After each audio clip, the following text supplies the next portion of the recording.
One royal family controls $1.4 trillion in wealth.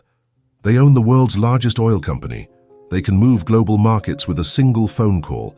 They've shaped American foreign policy for 80 years through deals that most people have never heard of. This isn't ancient European royalty or ceremonial constitutional monarchy.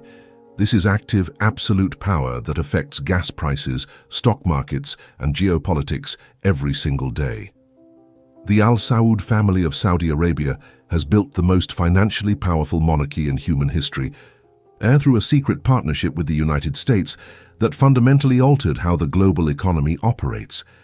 Here are the numbers that will blow your mind. Saudi Arabia's public investment fund manages $1.4 trillion in assets. Their oil reserves are worth an estimated $34 trillion at current prices. The Saudi royal family's personal wealth is estimated at over $100 billion, making them richer than most countries' entire GDP. But money is just the beginning of their influence. Saudi Arabia is the world's largest oil exporter, controlling 17% of global petroleum reserves, and the ability to crash or stabilize world energy markets at will. They're the swing producer, whose decisions determine whether oil costs $50 or $150 per barrel. The kingdom owns massive stakes in Apple, Google, Tesla, Disney, and hundreds of other major corporations through their sovereign wealth fund. They're building futuristic megacities that cost more than most nations' annual budgets. They're reshaping the global energy transition while remaining the world's dominant oil power. But here's what most people don't understand. This extraordinary wealth and influence didn't come from just sitting on oil fields. It came from a calculated 80-year partnership with the United States that created the modern global financial system. The Petrodollar deal of 1974 wasn't just about oil sales. It was about fundamentally restructuring how international trade and finance operate. Saudi Arabia agreed to sell oil exclusively in US dollars and invest their profits in American Treasury bonds, while America provided military protection and political support for the Saudi regime. This arrangement made the US dollar the world's reserve currency, enabled America to finance massive deficits through Saudi Petrodollar recycling, and gave the Saudis influence over global finance that extends far beyond their oil production. When Saudi Arabia threatens to sell oil in other currencies or diversify away from US Treasury investments, it's not just a business decision. It's a potential earthquake that could reshape the global economy and challenge American financial dominance. Today, as the kingdom implements Vision 2030 under Crown Prince Mohammed bin Salman's leadership, they're attempting something unprecedented, transforming from an oil-dependent economy into a diversified global superpower while maintaining their absolute monarchy and strategic alliance with America. This is the story of how one royal family turned black gold into geopolitical leverage, built the world's most powerful sovereign wealth fund, and created a modern kingdom that bridges ancient tribal traditions with cutting-edge technology and global capitalism. Chapter 1. Desert Origins. The story of Saudi Arabia's rise to global power begins not with oil or American partnerships, but with a religious alliance forged in 1744 between two men who would have seemed utterly insignificant to any contemporary observer. Muhammad ibn Saud was a minor tribal leader, whose authority extended over a few scattered oasis settlements around Diriyah in the Najd Desert of central Arabia. His territory was harsh, isolated, and economically marginal even by the standards of 18th century Arabia. Muhammad ibn Abdul Wahhab was a religious scholar who had been expelled from multiple communities for preaching Islamic reform that challenged established religious authorities and traditional practices that he considered corruptions of authentic Islamic faith. Neither man possessed obvious qualifications for historical significance. Ibn Saud controlled perhaps a few hundred warriors and their families in a region that the Ottoman Empire, the dominant political authority in the Middle East, considered too remote and worthless to govern directly. Ibn Abdul Wahhab was a religious dissident whose theological positions had made him unwelcome throughout the Hijaz and Najd regions. But their alliance created something unprecedented, a political religious movement that combined tribal military organization with purist Islamic ideology in ways that enabled rapid territorial expansion and sustained political authority across the Arabian Peninsula. The partnership worked because each man provided what the other needed most. Ibn Saud offered Ibn Abd al-Wahhab protection from religious enemies and a platform for implementing his reform agenda through political authority.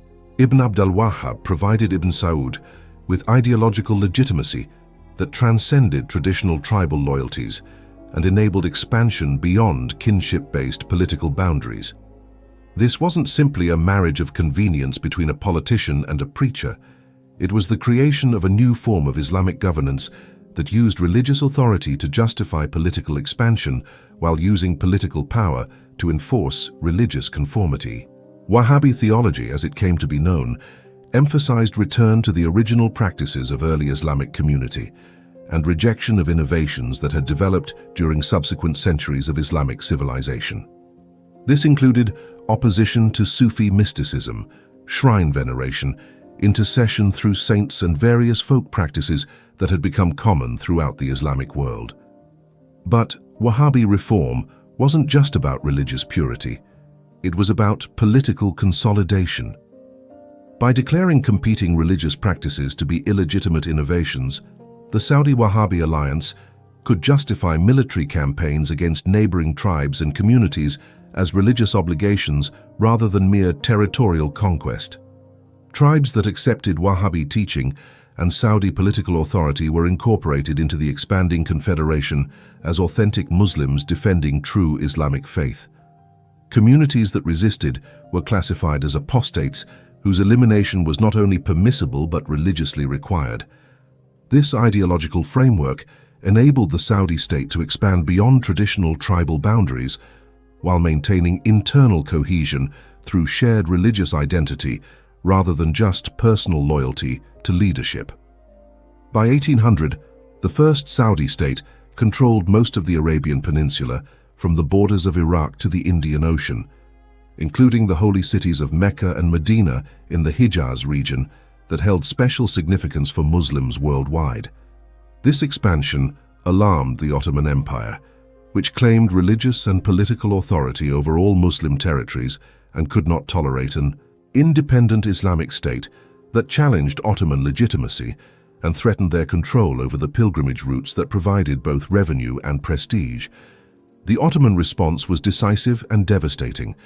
They commissioned Muhammad Ali Pasha of Egypt to eliminate the Saudi threat through military campaigns that combined superior firepower, professional military organization, and Egyptian logistical capabilities.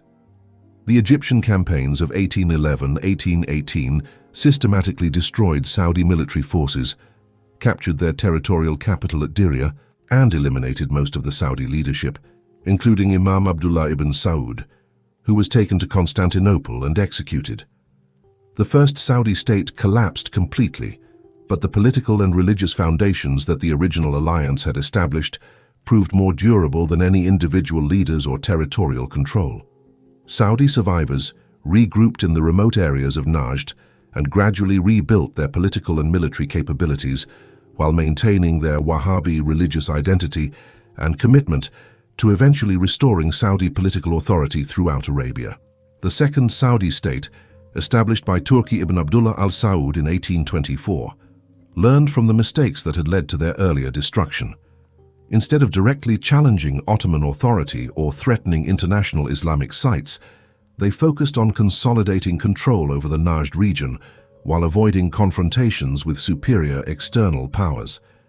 This period of consolidation enabled the Saudi Wahhabi movement to develop more sophisticated political institutions, military capabilities, and economic strategies, while preserving their core religious and political identity.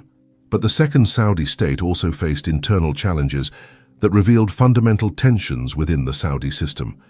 Different branches of the royal family competed for leadership, creating succession disputes that weakened central authority and encouraged external interference. The most serious challenge came from the Rashid family of Hale, who established their own emirate in northern Najd with Ottoman support and gradually expanded their influence at Saudi expense. The rivalry between the Al Saud and Al Rashid families dominated Central Arabian politics for the rest of the 19th century, with both sides seeking external allies and resources that could provide decisive advantages in their territorial competition. This conflict came to a head during the 1890s, when the Rashids, with Ottoman backing, successfully eliminated effective Saudi resistance and forced the surviving Saudi leadership into exile in Kuwait. Abdul Rahman ibn Faisal al-Saud, the last Imam of the Second Saudi State, fled to Kuwait with his young son Abdul Aziz and a small group of loyal followers, apparently ending nearly 150 years of Saudi political authority in Central Arabia. But this apparent defeat created the conditions for the most remarkable comeback in Middle Eastern political history. Abdul Aziz ibn Abdul Rahman al-Saud, born in 1875, spent his formative years in Kuwaiti exile, observing the political and economic changes that were transforming the Arabian Peninsula and the broader Middle East. The Ottoman Empire was weakening under pressure from European powers, creating opportunities for local leaders who could position themselves strategically in the emerging international order. British influence was expanding throughout the Persian Gulf as part of their broader imperial strategy for protecting Indian Ocean trade routes. New technologies, including firearms, telegraphs, and motorized transportation, were changing the military and economic balance of power in ways that could advantage leaders who understood how to leverage these innovations. Most importantly, the discovery of oil in Persia in 1908 suggested that the Arabian Peninsula might contain similar geological wealth that could transform the economic significance of territories that had previously been considered worthless desert. Abdul Aziz understood that restoring Saudi power would require more than traditional tribal warfare or religious appeal. It would require adapting to modern political and economic realities while maintaining the religious legitimacy and tribal loyalties that provided the foundation for Saudi authority. His strategy combined traditional Saudi Wahhabi methods with modern international diplomacy in ways that enabled him to rebuild Saudi power while positioning the kingdom for the opportunities and challenges of the 20th century. The first phase involved recapturing the Saudi ancestral capital at Riyadh through a daring raid in 1902 that demonstrated his military capabilities and attracted tribal support throughout the Najd region. The second phase involved systematic military campaigns against Rashid forces and other tribal rivals that gradually restored Saudi control over Central Arabia through superior strategy, modern weapons, and effective alliance building.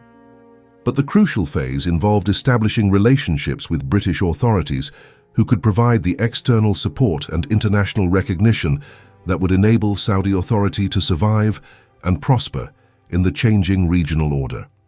Abdul Aziz understood that the future of Arabia would be determined by global powers rather than local tribal conflicts, and that Saudi success would depend on positioning the kingdom as a valuable partner for whichever external power emerged dominant in Middle Eastern affairs.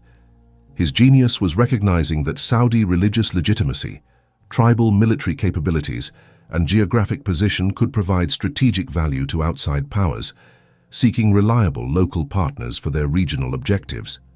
This insight would enable him to leverage British support during World War I into the foundation for modern Saudi statehood, and eventually to transform British backing into an even more valuable partnership with the United States that would make his descendants among the most powerful and wealthy rulers in the world.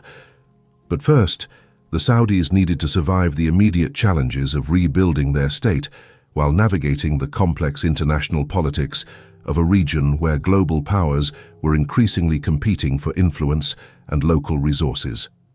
The discovery of oil would change everything, but the political and religious foundations that would enable the Saudis to benefit from that discovery were being laid during these crucial early years of the 20th century through strategic decisions that combined traditional Saudi strengths with modern international opportunities. Chapter 2: Oil Discovery. On March 3, 1938, at 3 a.m. in the desert near Dammam in Saudi Arabia's eastern province, American geologist Max Steinecker felt the ground shake as Dammam well number 7 erupted with crude oil flowing at 1,585 barrels per day. This wasn't just another oil discovery. This was the moment that transformed Saudi Arabia from a poor desert kingdom into the center of global energy politics and gave the Al Saud family leverage over the world's most powerful nations. But the story of how oil was discovered in Saudi Arabia reveals as much about American corporate ambition and geopolitical strategy as it does about geological fortune. The Standard Oil Company of California, SoCal, had been searching for oil concessions throughout the Middle East during the 1920s and 1930s, as American oil companies realized that domestic production would eventually be insufficient to meet growing American energy needs. British and Dutch companies controlled most of the proven oil reserves in Iraq, Iran, and the Dutch East Indies, leaving American companies to search for alternatives in less explored regions where they might find opportunities that established European competitors had overlooked or dismissed. Saudi Arabia seemed like an unlikely prospect. The kingdom was desperately poor, politically unstable, and geographically remote from existing oil infrastructure. King Abdulaziz was struggling to fund basic governmental operations and pay the tribal subsidies that maintained his political coalition. But so-called geologists had studied the geological formations throughout the Persian Gulf region and concluded that the limestone structures that produced oil in Iraq and Iran extended beneath the Arabian Peninsula, particularly in the eastern provinces near the coast. The challenge was negotiating an exploration agreement with King Abdulaziz that would provide SoCal with exclusive access to potential oil reserves while offering the Saudi government sufficient financial incentives to make the deal attractive, despite the uncertain prospects for successful discovery. The negotiations required delicate diplomacy because King Abdulaziz was simultaneously discussing potential agreements with British companies who had superior financial resources and established relationships with regional governments throughout the Middle East. SoCal's competitive advantage was their willingness to offer better financial terms and more generous royalty arrangements than British competitors who assumed that their imperial connections and superior resources made aggressive bidding unnecessary. The concession agreement signed on May 29, 1933, granted SoCal exclusive rights to explore and develop oil resources across 360,000 square miles of eastern Saudi Arabia in exchange for immediate payments of $30,000 in gold, plus annual rental payments and royalty rates that would provide the Saudi government with substantial revenues if commercial oil production could be established. But the agreement also included political provisions that would prove crucial for long-term Saudi-American relations. SoCal committed to hiring and training Saudi workers, building infrastructure that would serve broader economic development, and respecting local customs and religious practices in ways that would minimize cultural conflicts. Most importantly, the agreement established precedents for American corporate involvement in Saudi affairs that emphasized partnership and mutual benefit rather than the extractive colonial relationships that characterized British and European oil operations elsewhere in the Middle East. The initial exploration efforts were disappointing. SoCal spent 5 years and millions of dollars drilling test wells that produced either no oil or commercially insignificant amounts that couldn't justify the massive infrastructure investments required for profitable extraction and export. By 1937, SoCal executives were seriously considering abandoning their Saudi operations and writing off their investments as expensive mistakes in an unpromising geological environment.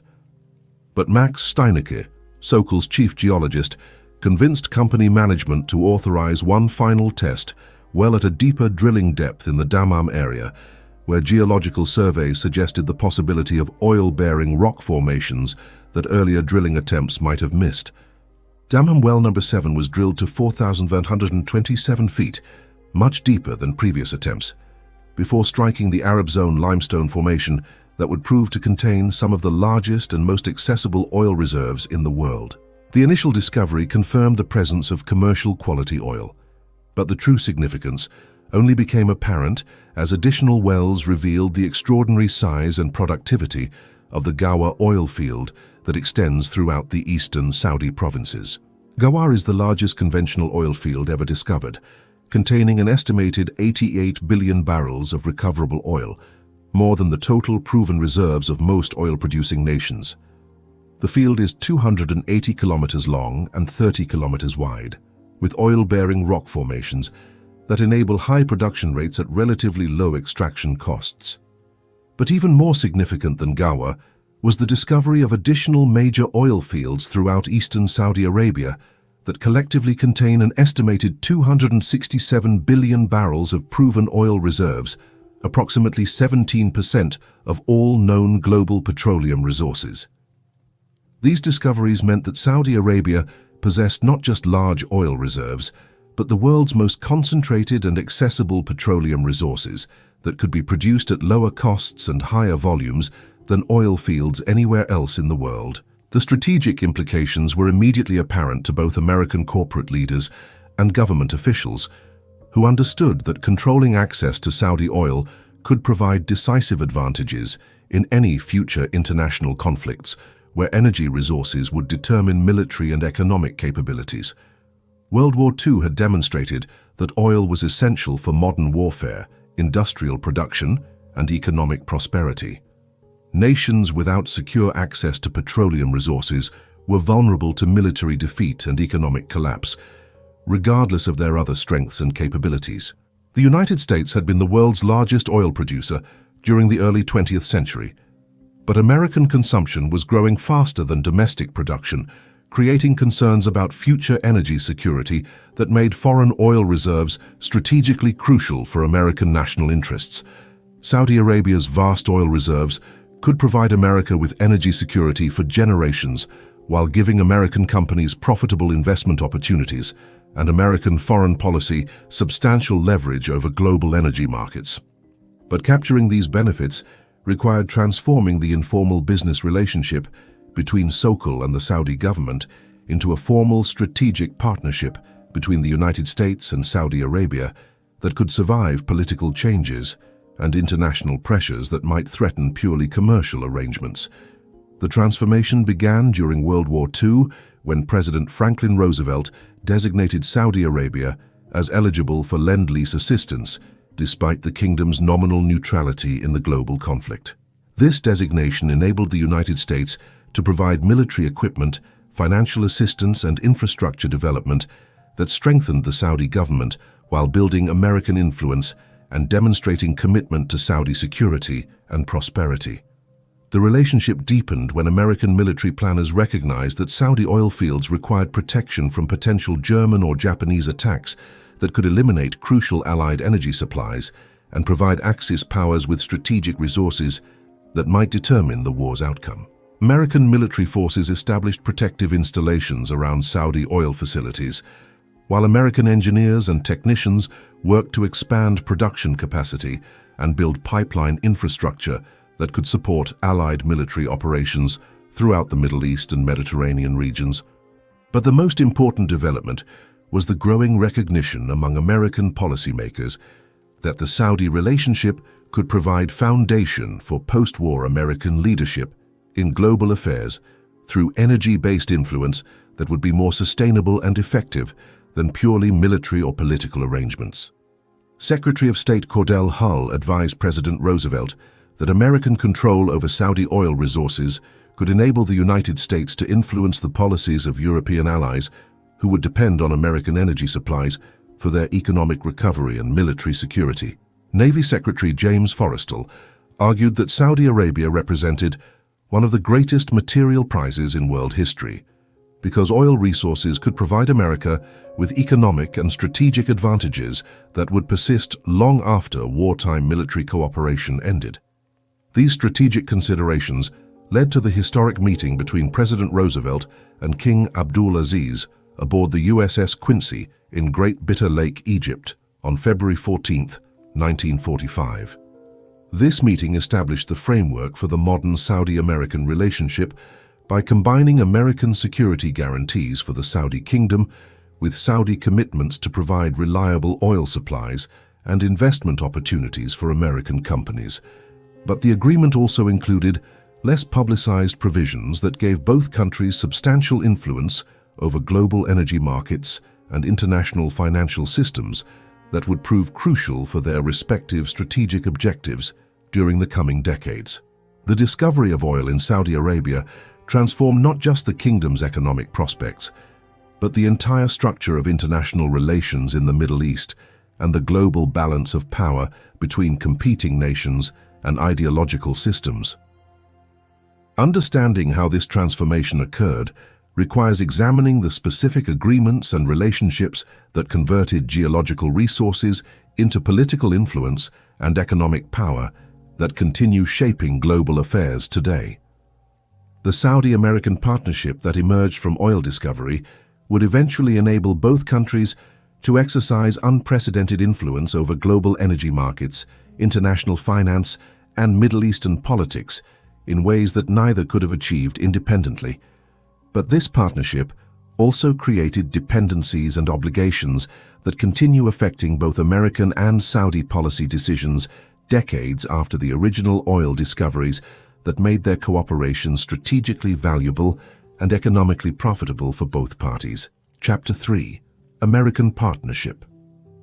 The meeting between President Franklin Roosevelt and King Abdul Aziz on February 14, 1945, aboard the USS Quincy, wasn't just diplomatic courtesy. It was the beginning of the most consequential strategic alliance in modern Middle Eastern history. What happened during those 8 hours of private discussions has never been fully disclosed, but the outcome fundamentally altered the global balance of power and created the foundation for Saudi Arabia's transformation from a poor desert kingdom into one of the world's most influential nations. The timing of this meeting was crucial. World War II was ending with American victory assured, but the shape of the post-war international order remained unclear.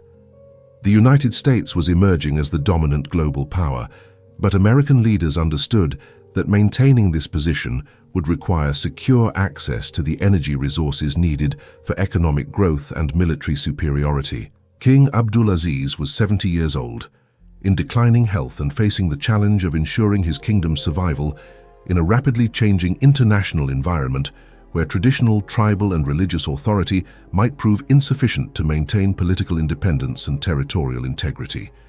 Both leaders recognized that their nations could provide each other with essential capabilities that neither possessed independently.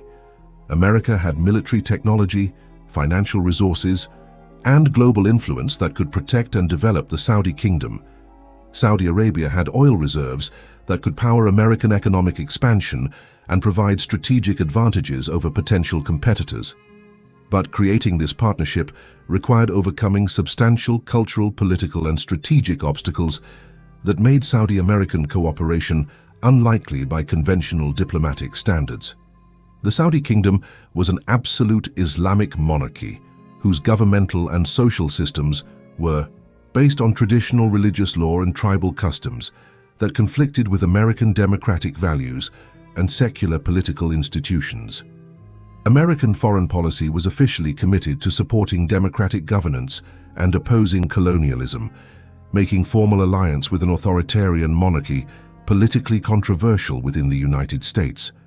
The existing British sphere of influence in the Middle East made American involvement potentially disruptive to established international relationships that had maintained regional stability for decades.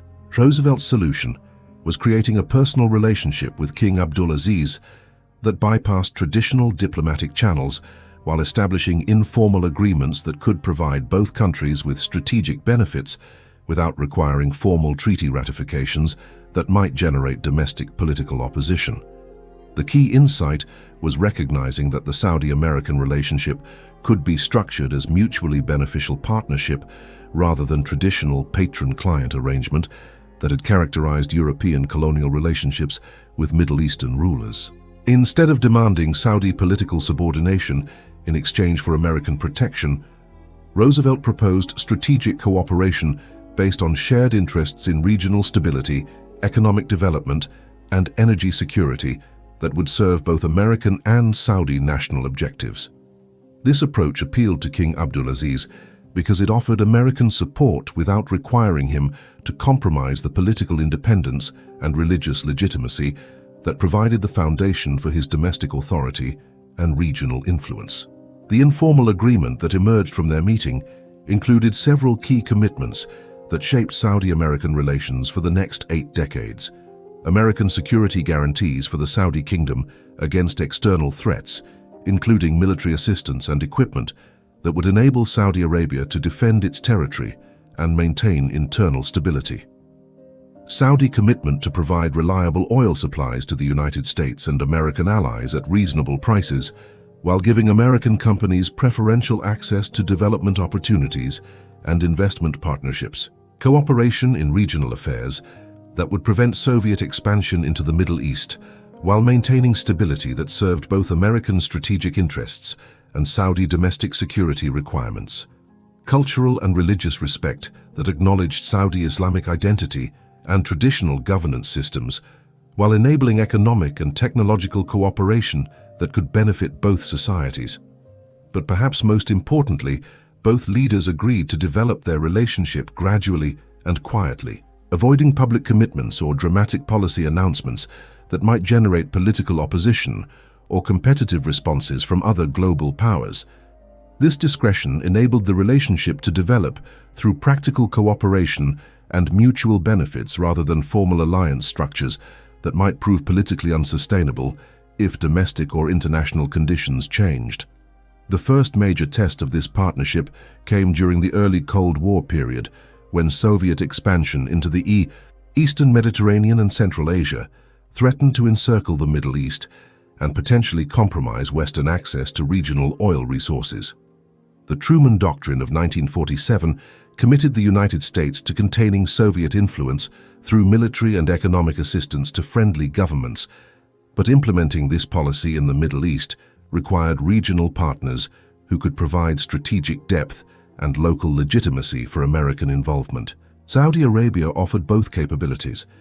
The kingdom's vast territory, strategic location, and oil resources provided essential assets for containing Soviet expansion, while its Islamic identity and regional relationships enabled cooperation that wouldn't appear to be purely Western colonial intervention. The partnership deepened during the 1950s as both countries faced new challenges that required enhanced cooperation. The Suez Crisis of 1956 demonstrated British and French weakness, while creating opportunities for increased American influence in regional affairs. Soviet support for Arab nationalist movements threatened traditional monarchies throughout the Middle East, while challenging Western influence over regional energy resources and political development. The formation of Israel created ongoing regional tensions that required careful management to prevent conflicts that might destabilize the entire Middle East and threaten both American and Saudi interests in regional security and economic development. President Dwight Eisenhower's administration formalized American commitment to Middle Eastern stability through the Eisenhower Doctrine, which promised American support for regional governments that requested assistance against communist threats. But the Saudi relationship required more subtle and comprehensive cooperation than could be provided through general policy declarations or military assistance programs. The solution was developing informal coordination mechanisms that enabled both countries to pursue their respective regional objectives while supporting each other's broader strategic goals without creating formal obligations that might prove politically constraining.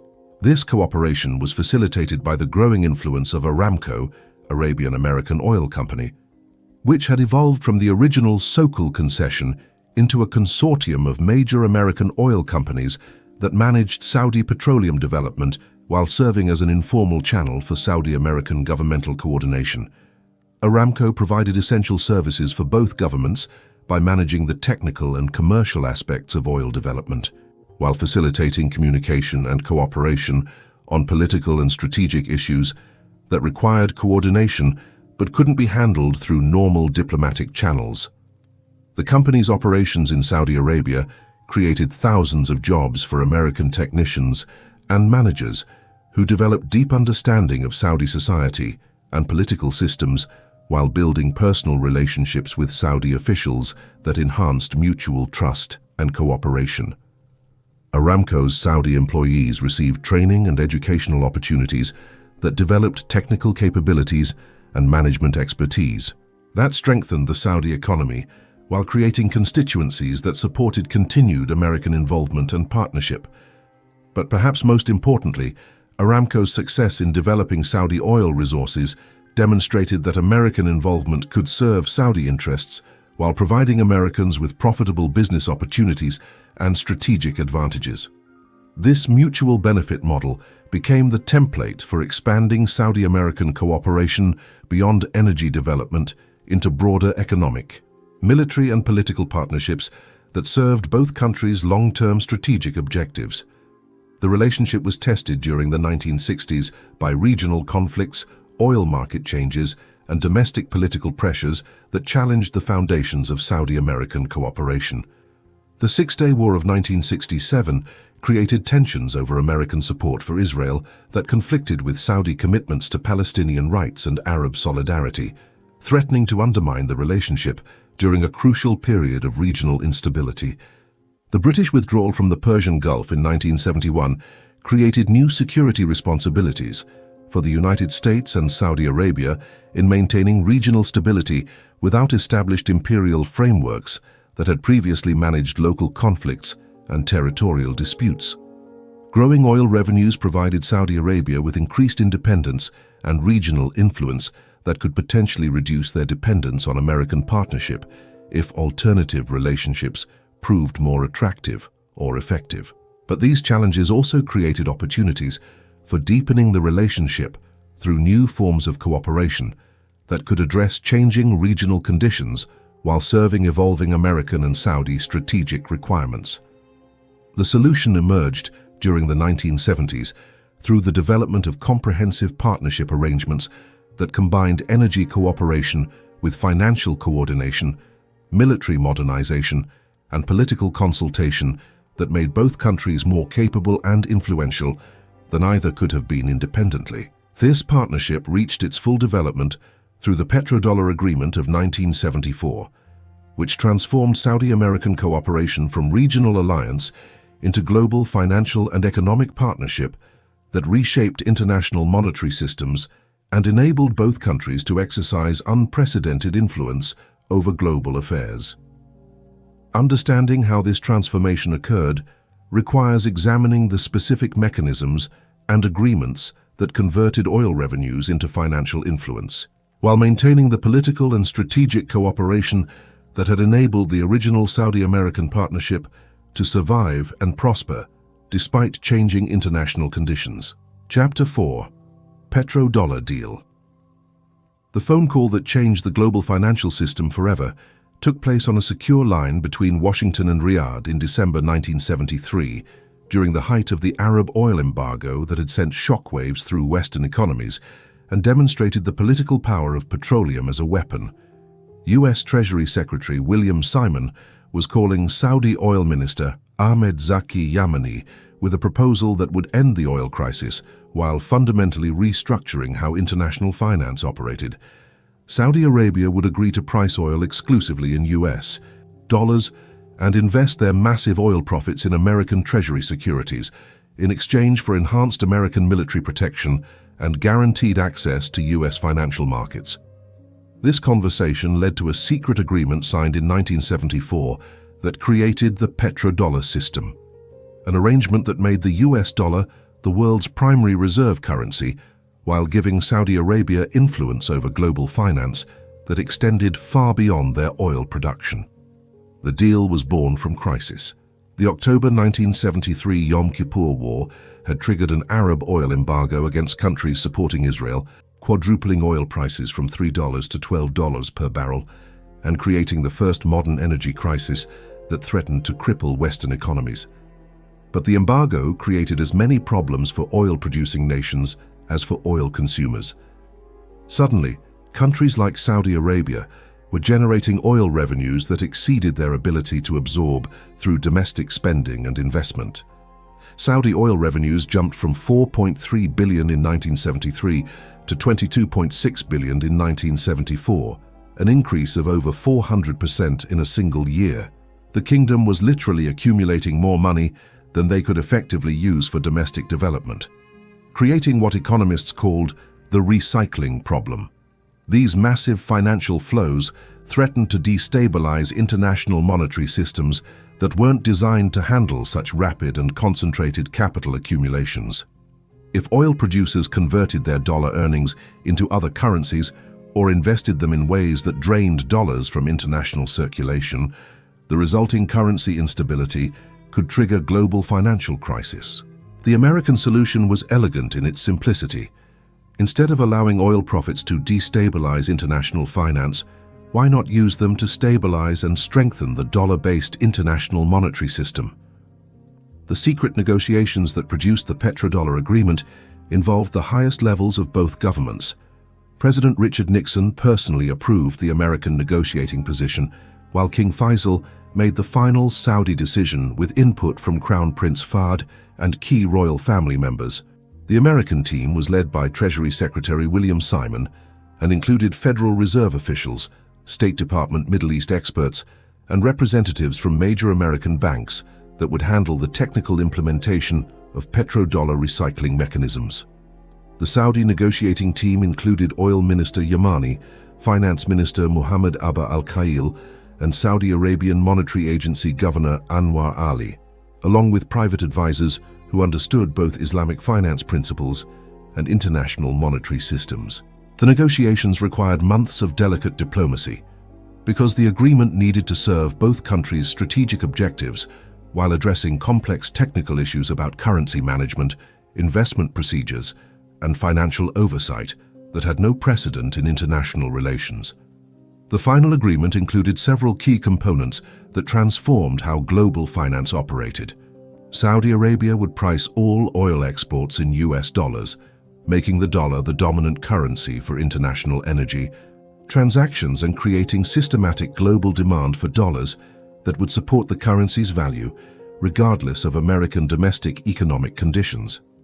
The kingdom would invest the majority of their oil revenues in US Treasury securities and American bank deposits, providing the United States with massive capital inflows that could finance government deficits and private investment without requiring domestic savings or taxation increases. The United States would provide enhanced military protection for Saudi Arabia, including advanced weapons systems, military training, and security guarantees that would protect the kingdom from external threats and internal instability. Both countries would cooperate in managing global oil markets to prevent price volatility that might threaten economic stability in consuming countries or revenue reliability for producing nations. The agreement included classified provisions for financial and intelligence cooperation that enabled both countries to monitor and influence international monetary flows and economic conditions in ways that served their mutual interests. But the petrodollar system created benefits and risks for both parties that extended far beyond the immediate objectives of ending the oil embargo and managing excess oil revenues. For the United States, petrodollar recycling provided enormous economic and strategic advantages that enabled American global dominance during the following decades. The arrangement allowed the United States to finance massive federal budget deficits without the inflation or currency depreciation that typically results from deficit spending, because Saudi oil revenues automatically returned to American financial markets as treasury bond purchases and bank deposits. This exorbitant privilege enabled America to fund military expansion, space programs, social welfare systems, and infrastructure development at levels that would have been economically impossible without petrodollar financing. The dollar's role as the primary oil trading currency created global demand for American currency that supported the dollar's value and America's ability to purchase foreign goods and services at favorable exchange rates.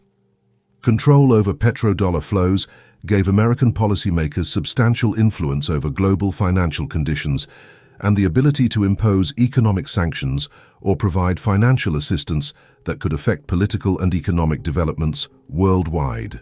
For Saudi Arabia, the petrodollar agreement provided security guarantees and financial opportunities that transformed the kingdom from a regional oil producer into a global economic power with influence over international affairs that far exceeded their military capabilities or population size. American military protection eliminated the kingdom's vulnerability to regional threats, while enabling them to focus their resources on economic development and social modernization rather than military expenditures and defense capabilities. Access to American financial markets provided investment opportunities that generated returns on oil revenues while maintaining liquidity and security that wouldn't have been available through domestic investment or alternative international arrangements. The close relationship with the United States enhanced Saudi diplomatic influence and provided leverage in regional conflicts and international negotiations that served broader Saudi political and economic objectives. But the petrodollar system also created dependencies and obligations for both countries that constrained their policy flexibility and created potential vulnerabilities that could be exploited by competitors or adversaries. The United States became dependent on continued Saudi cooperation for maintaining dollar dominance and financing federal deficits, creating potential economic vulnerability if Saudi policy preferences diverged from American interests or if alternative arrangements became more attractive to the kingdom. Saudi Arabia became dependent on American military protection and financial market access, creating political vulnerabilities if American domestic politics or strategic priorities changed in ways that threatened the bilateral relationship. Both countries became committed to maintaining global oil market stability and dollar-based international finance, even when short-term disruptions might serve their immediate interests, creating constraints on their policy options during crises or conflicts. The Petrodollar agreement also established precedents for oil producer-consumer relationships that influenced how other energy-rich nations developed their international economic and political strategies. Countries like Kuwait, the UAE, and Qatar adopted similar strategies for managing oil revenues and developing international partnerships, creating a Gulf Cooperation Council model that emphasized financial integration with Western markets while maintaining political independence and cultural identity. This model proved attractive to other resource-rich developing countries who sought to convert natural resource wealth into sustainable economic development and international influence without compromising their sovereignty or domestic political systems. But the petrodollar system also created global economic imbalances and financial risks that became apparent during subsequent decades as oil price volatility, international debt crises, and currency instabilities tested the system's resilience and adaptability. The 1979 Iranian Revolution demonstrated how political instability in major oil-producing regions could threaten petrodollar recycling and global financial stability, leading to enhanced American military commitments and intervention capabilities in the Middle East. The 1980s debt crisis in Latin America revealed how petrodollar lending through American and European banks could create unsustainable debt burdens and economic instability in developing countries that borrowed heavily during periods of easy credit and high oil prices. The end of the Cold War and the emergence of alternative global powers, including China and the European Union, created competitive challenges to dollar dominance and American financial hegemony that required adaptation of petrodollar arrangements to changing geopolitical conditions.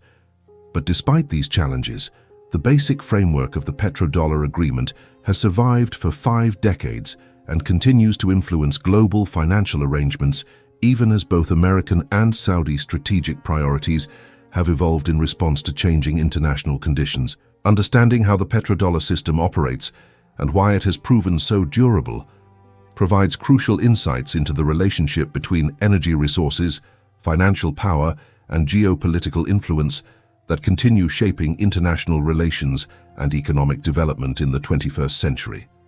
The next phase of the Saudi story involves examining how petrodollar wealth enabled the kingdom to build modern state institutions and infrastructure while maintaining traditional political and social systems that preserved royal authority and religious legitimacy. Chapter 5: Kingdom Building. The transformation of Saudi Arabia from a collection of desert tribes into a modern state began with a remarkable statistic. Between 1970 and 1980, the kingdom's oil revenues increased from $2.3 billion to $102 billion annually, a 4,400% increase that provided resources for the most rapid state-building project in modern history. But converting oil wealth into sustainable political institutions and modern infrastructure required overcoming challenges that had destroyed other resource-rich nations and oil-dependent monarchies throughout the developing world. King Faisal, who ruled from 1964 to 1975, understood that oil wealth could either strengthen or destroy the Saudi kingdom depending on how effectively it was managed and distributed to serve both modernization objectives and traditional political stability. His strategy was revolutionary for the Middle East: use oil revenues to build comprehensive welfare state that provided free education, healthcare, housing subsidies, and employment opportunities for all Saudi citizens while maintaining absolute royal authority and traditional Islamic social systems. This approach combined elements of socialism and monarchy in ways that seemed contradictory, but proved remarkably effective for maintaining political legitimacy while enabling rapid economic development. The foundation of the Saudi welfare state was the principle that oil resources belonged to the entire nation, rather than just the royal family, creating governmental obligations to share petroleum wealth with all citizens through public services and economic opportunities. But the system was designed to preserve royal political authority by making citizen welfare dependent on governmental provision rather than individual economic rights or democratic participation that might challenge monarchical control. The result was a social contract that provided citizens with extraordinary material benefits in exchange for political loyalty and social conformity, creating stability through prosperity rather than representation or participation.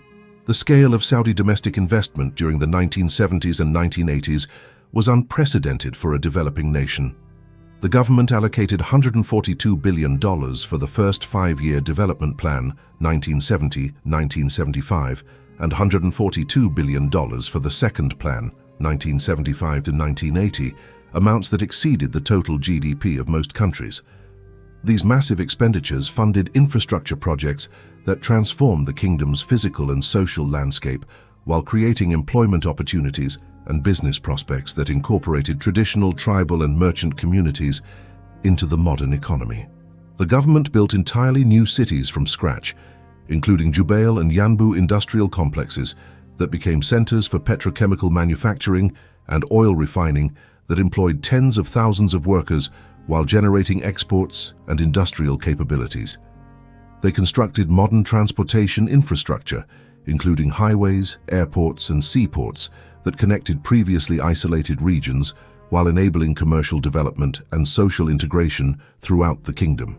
They established comprehensive education systems that provided free schooling from elementary through university levels, while building new universities and technical colleges that developed human capital for the modernizing economy. Most importantly, they created employment opportunities in government, education, and public services that enabled Saudi citizens to participate in the modern economy without abandoning traditional cultural values or social structures. The challenge was managing this massive development program while maintaining political stability and social cohesion during a period of extremely rapid change that could have destabilized traditional authority structures and cultural practices. King Faisal's solution was implementing modernization through traditional institutions rather than creating new political structures that might challenge existing power relationships or cultural arrangements. Development projects were managed through the royal family and tribal networks that maintained traditional patterns of authority and social organization while adapting to modern economic and technological requirements. Religious authorities were incorporated into the modernization process through expanded educational roles and administrative responsibilities that preserved their social influence while directing it toward supporting governmental objectives. Business opportunities were distributed through existing merchant families and tribal connections that maintained traditional economic relationships while enabling participation in modern commercial and industrial activities. This approach enabled rapid modernization without the social disruption and political instability that typically accompany such dramatic economic transformation in traditional societies. But it also created new challenges for maintaining traditional authority and cultural identity, as oil wealth enabled social changes that challenged established patterns of family, community, and religious organization. The most significant challenge was managing the role of women in a modernizing society, where economic development required expanded educational and employment opportunities while traditional Islamic and tribal customs restricted female participation in public activities. King Faisal's approach was gradual expansion of female education and healthcare access, while maintaining traditional social restrictions and religious guidance that preserved family and community authority over women's roles and activities. This compromise enabled progress in human development while avoiding direct confrontation with conservative religious and tribal constituencies whose support was essential for political stability and royal legitimacy. Similar challenges arose regarding foreign workers, modern technology, and cultural influences that accompanied rapid economic development and integration with global markets and international business relationships. The kingdom's solution was selective modernization that embraced technological and economic innovations while maintaining strict controls over cultural and political influences that might threaten traditional values or social stability. This approach required sophisticated management of information flows, educational content, and social interactions that could preserve beneficial aspects of modernization while filtering out potentially destabilizing cultural or political influences. The institutional framework for managing these challenges was the Saudi bureaucratic system that combined modern administrative capabilities with traditional consultation and consensus-building processes that maintained legitimacy while enabling effective governance. The Council of Ministers functioned as a cabinet government with professional expertise and technical capabilities, while remaining subordinate to royal authority and traditional decision-making processes. Regional governors maintained traditional tribal and family connections while implementing modern administrative procedures and development programs that served both local needs and national objectives. Religious institutions preserved their traditional authority while adapting their activities to support modernization objectives and provide social guidance for managing cultural changes. This hybrid system enabled the kingdom to achieve remarkable development outcomes while maintaining political stability and social cohesion that exceeded the performance of most other developing nations during comparable periods of rapid change. By 1980, Saudi Arabia had achieved universal primary education, comprehensive healthcare coverage, modern transportation and communication infrastructure, and per capita income levels that approached those of developed nations. But the system also created dependencies and vulnerabilities that would challenge the kingdom's long-term sustainability and political effectiveness as oil revenues fluctuated and regional conditions evolved. The welfare state model required continued high oil revenues to maintain citizen benefits and government services, creating economic vulnerability if energy markets or production capabilities declined substantially. The employment model concentrated economic activity in government and public services rather than developing private sector capabilities that might provide alternative sources of economic growth and innovation. The social model preserved traditional authority structures that might prove inadequate for managing the complexities of a modern economy and increasingly educated and internationally connected population. These challenges would become apparent during the 1980s and 1990s as oil price volatility, regional conflicts, and generational changes tested the sustainability of the development model that had enabled Saudi success during the boom years of the 1970s. But the institutional foundations and social contract that were established during this period of massive investment and rapid development provided the kingdom with capabilities and legitimacy that enabled them to adapt to changing conditions while maintaining their essential political character and strategic relationships.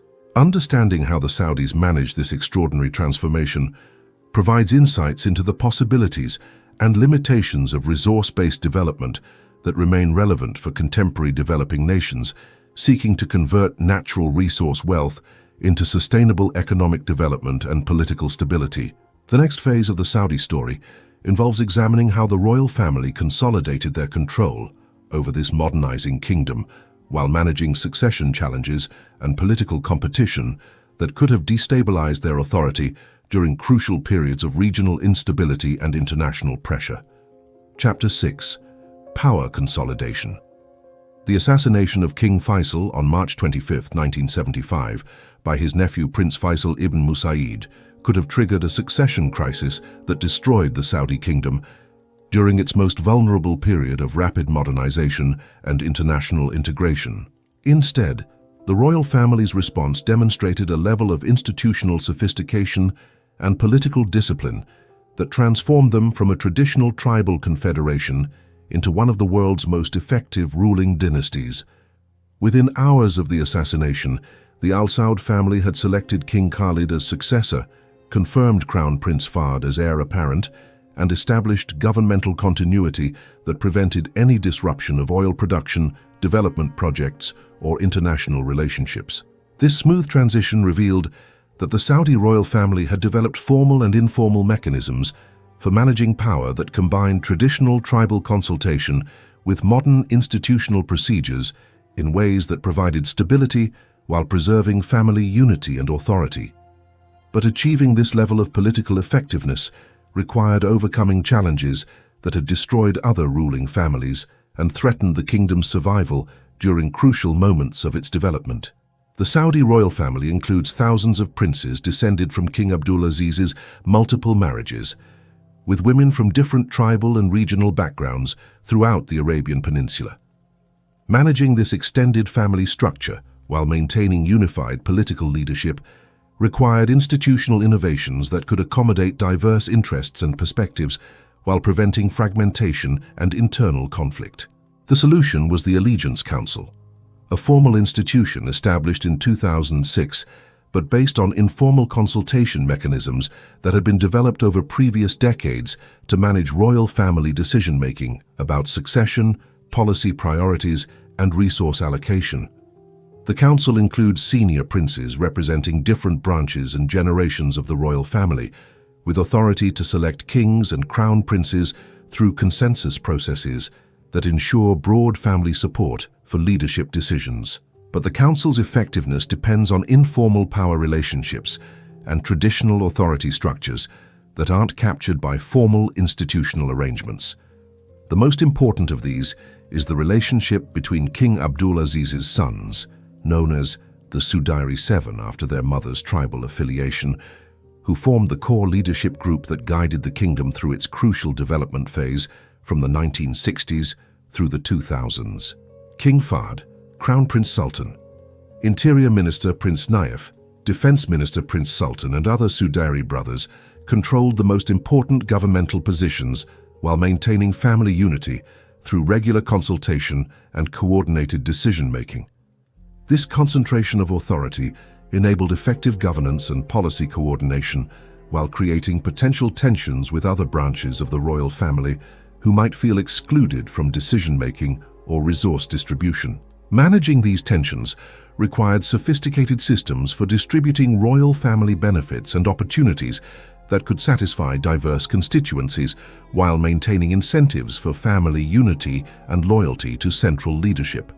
The solution was creating multiple pathways for royal family participation in government, business, and social leadership that could accommodate different interests and capabilities, while preserving overall family authority and coordination. Senior princes received governorships of major provinces, enabling them to exercise regional authority while implementing national policies and maintaining connection to local tribal and business constituencies. Younger princes received opportunities in military leadership, diplomatic service, and business management that provided career advancement and financial benefits while contributing to national objectives and family influence. Female royal family members received support for educational, cultural, and charitable activities that enhanced family prestige while providing socially acceptable channels for women's leadership and public engagement.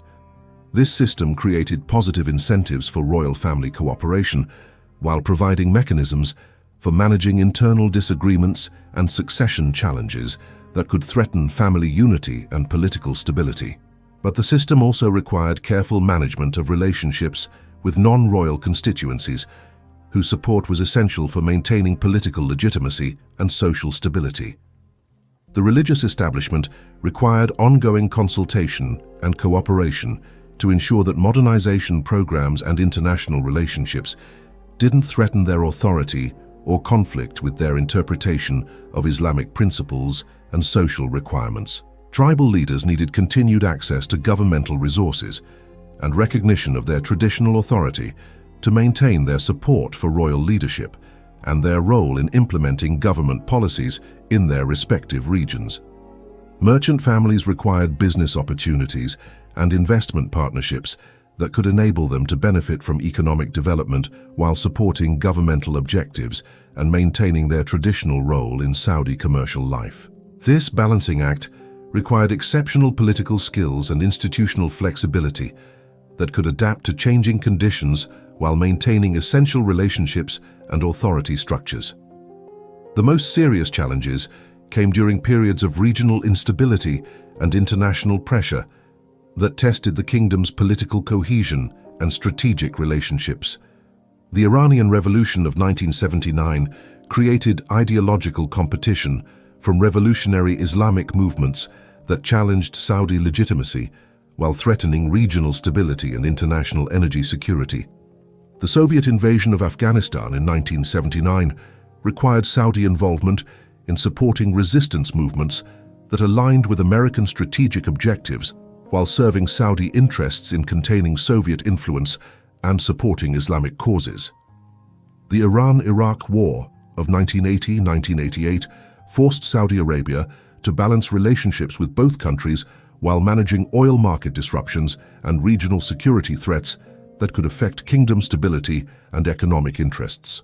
The most serious challenge was the Grand Mosque seizure in Mecca on November 20, 1979, when armed militants led by Juhayman al-Otaibi occupied Islam's holiest site and declared opposition to the royal family's modernization policies and international relationships.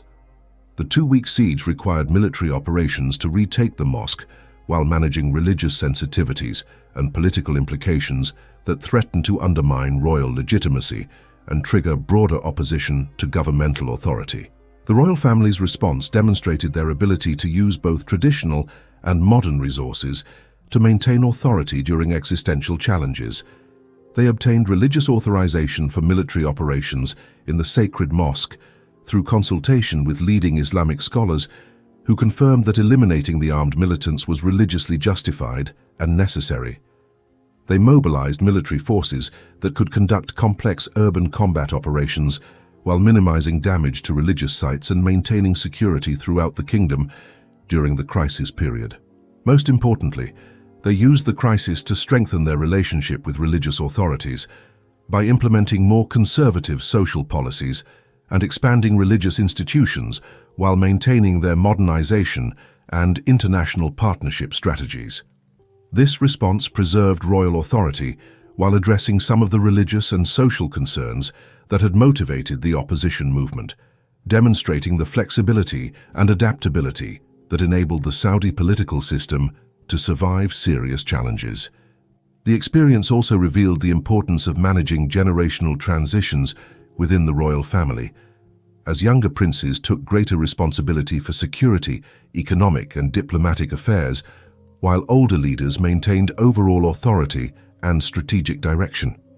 Crown Prince Abdullah's leadership during security crises, Prince Bandar's management of American relationships, and Prince Salman's administration of Riyadh development demonstrated the next generation's capabilities while preserving family unity and traditional authority structures. These generational transitions were managed through careful mentoring, gradual responsibility transfers, and continued consultation processes that enabled leadership development while maintaining institutional continuity and family cohesion. But the transitions also created opportunities for policy innovation and strategic adaptation that enabled the kingdom to respond to changing international conditions and domestic challenges more effectively than purely traditional or purely modern political systems. The result was a unique form of monarchical governance that combined absolute authority with consultative decision-making, traditional legitimacy with modern capabilities, and family solidarity with institutional effectiveness.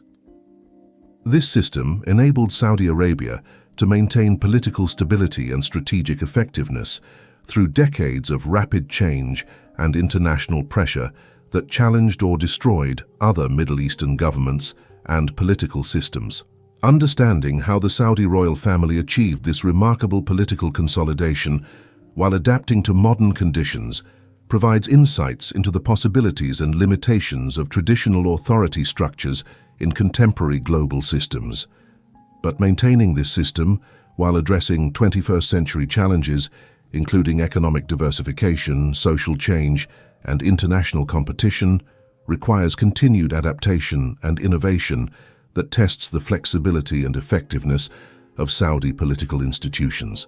The next phase of the story involves examining how the kingdom used their consolidated political power and oil wealth to exercise global influence through religious, cultural, and economic initiatives that spread Saudi values and interests worldwide. Chapter 7. Global Influence. In 1975, King Faisal made a decision that would reshape global Islam and extend Saudi influence into every country on earth. He committed to spending billions of oil dollars to build mosques, schools, and cultural centers worldwide that would spread Wahhabi Islamic teachings and create networks of Saudi-aligned religious and political influence. This wasn't just religious philanthropy. This was a calculated strategy to convert oil wealth into global soft power that would make Saudi Arabia the leader of the Islamic world while creating international constituencies that supported Saudi interests in global affairs. The scale of this campaign was unprecedented in the history of religious expansion.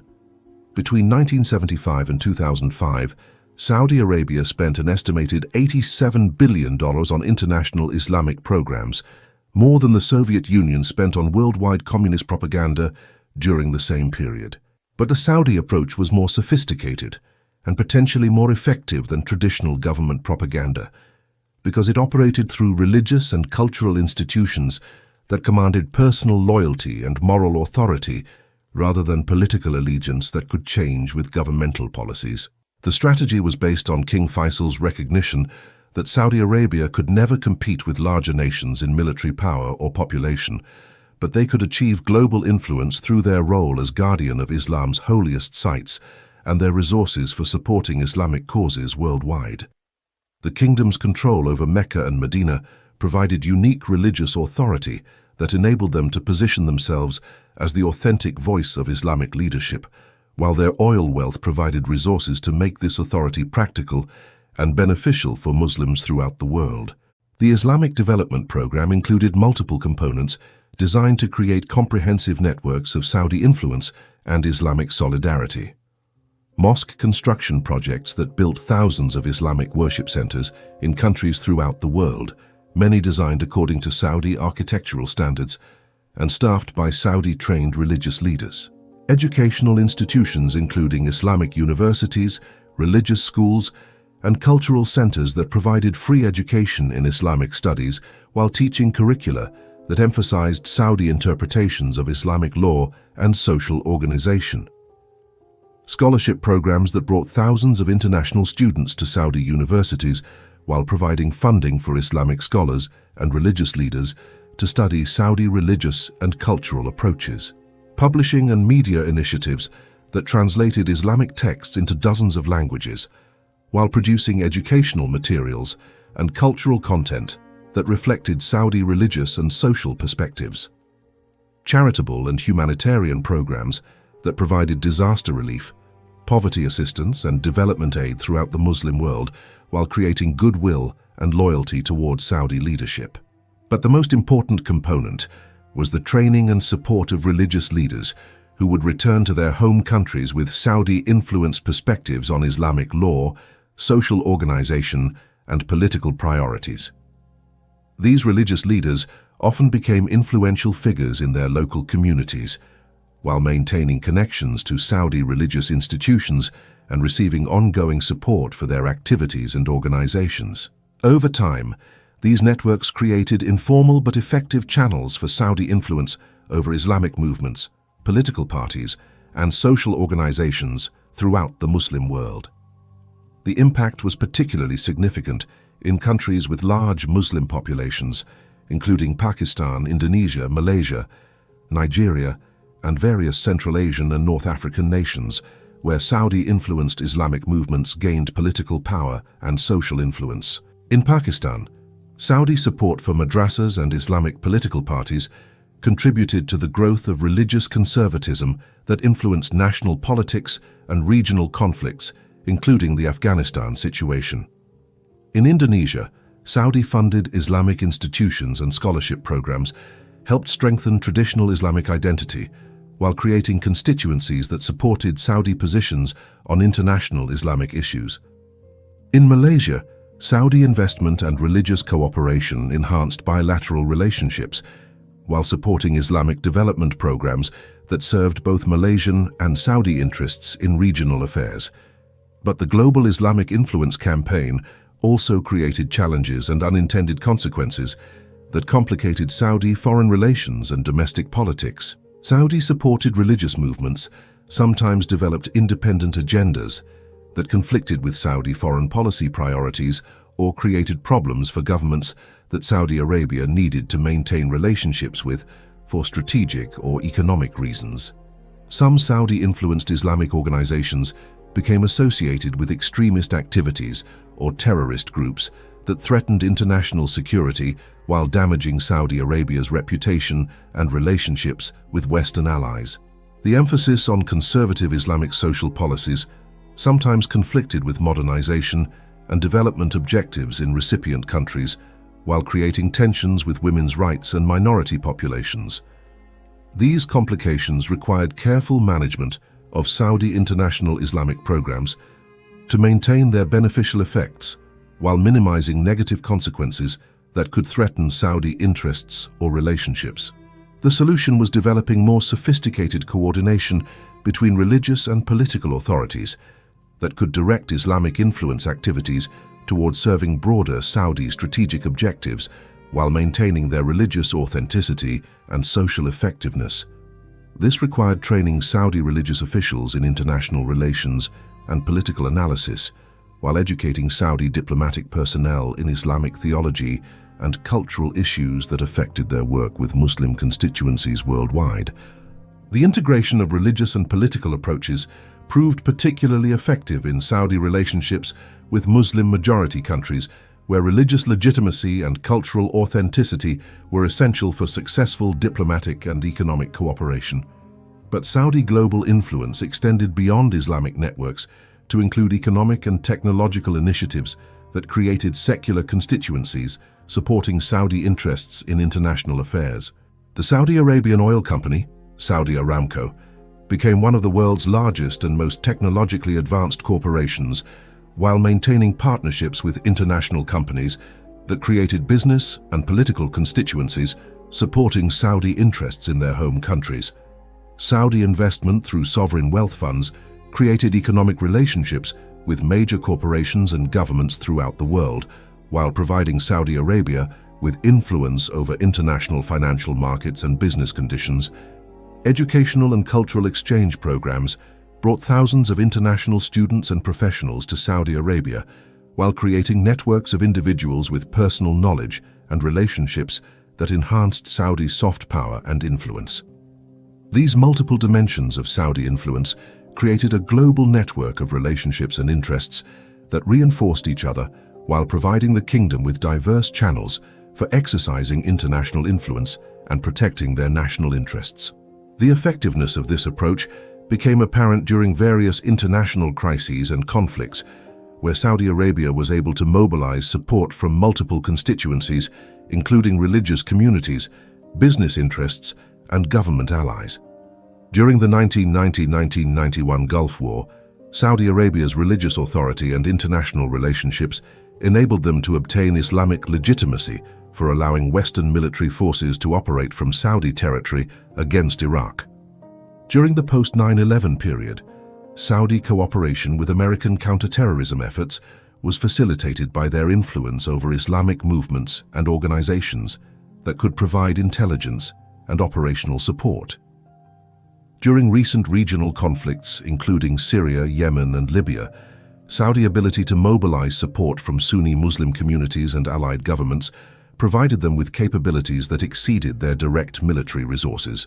But maintaining and expanding global influence while adapting to changing international conditions requires continued investment and strategic innovation that addresses new challenges and opportunities. The rise of alternative Islamic leadership from Iran, Turkey, and other regional powers creates competitive pressure that requires enhanced Saudi efforts to maintain their position as the leading voice in Islamic affairs. Generational changes in Muslim societies create new expectations and preferences that may not align with traditional Saudi religious and cultural approaches, requiring adaptation while preserving essential Saudi interests and values.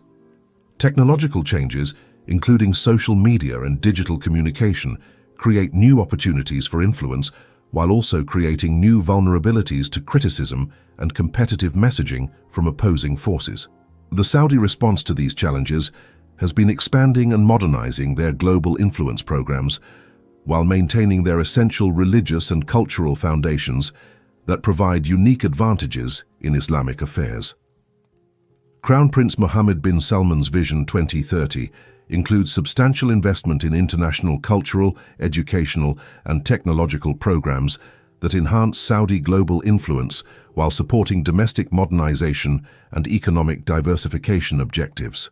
Understanding how Saudi Arabia built and maintains global influence through religious, cultural, and economic networks provides insights into the possibilities and challenges of soft power projection that remain relevant for other nations seeking to extend their international influence and protect their strategic interests.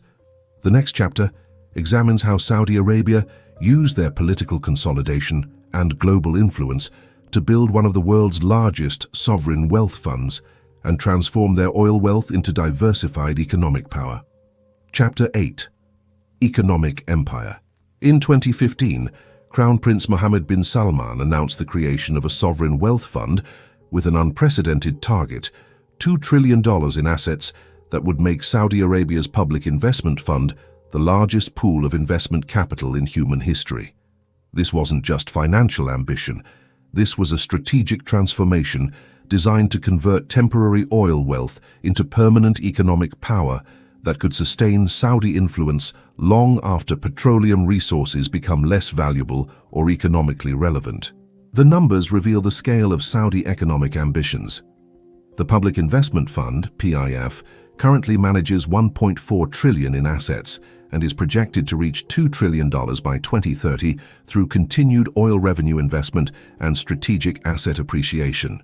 For comparison, Norway's Sovereign Wealth Fund, the world's largest until recently, manages approximately $1.6 trillion. China's various sovereign wealth funds collectively manage about $1.4 trillion. Saudi Arabia is building investment capabilities that exceed most national economies, but the PF represents more than just accumulated wealth. It's an economic strategy designed to reshape global markets while positioning Saudi Arabia at the center of technological innovation, financial flows, and industrial development for the next century. Understanding how this economic empire developed requires examining the evolution of Saudi financial strategy, from simple oil revenue management to sophisticated global investment and economic development initiatives. The foundation was laid during the 1970s, when massive oil revenues first created the need for international investment strategies that could preserve and grow Saudi wealth while maintaining financial liquidity for domestic development needs. The original approach was conservative: invest oil profits in safe American and European government bonds and bank deposits that provided security and stability while generating modest returns and maintaining the Petrodollar recycling that supported the kingdom's strategic relationship with the United States.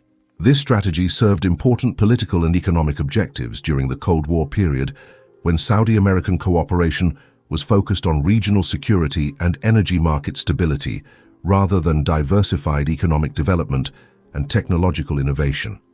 But by the 1990s, Saudi leaders recognized that conservative financial strategies wouldn't provide sufficient returns to fund the expanding governmental services and infrastructure development that maintained political legitimacy and social stability.